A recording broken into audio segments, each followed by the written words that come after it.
বিকেলবেলা ওয়েদারটা এত সুন্দর ছিল, ও বললো চলো বাকি টুকটাক কেনাকাটাগুলো সেরে ফেলি। আমি আরও দুজনে তাই বেরিয়ে পড়েছিলাম। আর এর আগে বাজার কলকাতার কুর্তির কালেকশনে তোমরা এত ভালোবাসা দিয়েছো, তাই আমরা আবারও সেখানে গিয়েছিলাম, কারণ ওখানে না নিত্য নতুন কালেকশন ঢুকছে। তো সত্যি সত্যি এবারে গিয়েও দেখলাম নতুন কালেকশন ঢুকেছে। এই কুর্তিটা 299, এত সুন্দর কুর্তিটা না তোমাদেরকে কি বলবো। আর এই যে রেড কালারে এটা পুরো সেট ছিল, এটা 1299, এটাও সেম 1299 করে। এগুলো একটু বেশি প্রাইসের ছিল, কিন্তু যারা কম প্রাইসের কিনতে চাওছো এগুলো হচ্ছে 699, 799, 500, 400 সমস্ত ধরনের আছে, কিন্তু একটাও খারাপ না দেখতে। এটা তো আমার ভীষণ পছন্দ হয়েছিল 999-এর মধ্যে। আর এই ডেনিম যে কুর্তিটা দেখছো এটা 599-এর মধ্যে, আর এগুলো 699-এর মধ্যে। সত্যি অসাধারণ কালেকশন।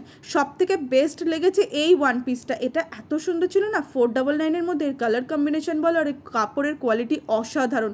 পুজোর সময় যারা হালকা লুক চাইছো তাদের জন্য এটা পুরো পারফেক্ট। আর আমি নিয়ে নিয়েছিলাম এইটা, অবশ্য আমার জন্য না, দিদির জন্য, কিন্তু আমি পরে ট্রায়াল করে নিলাম। কেমন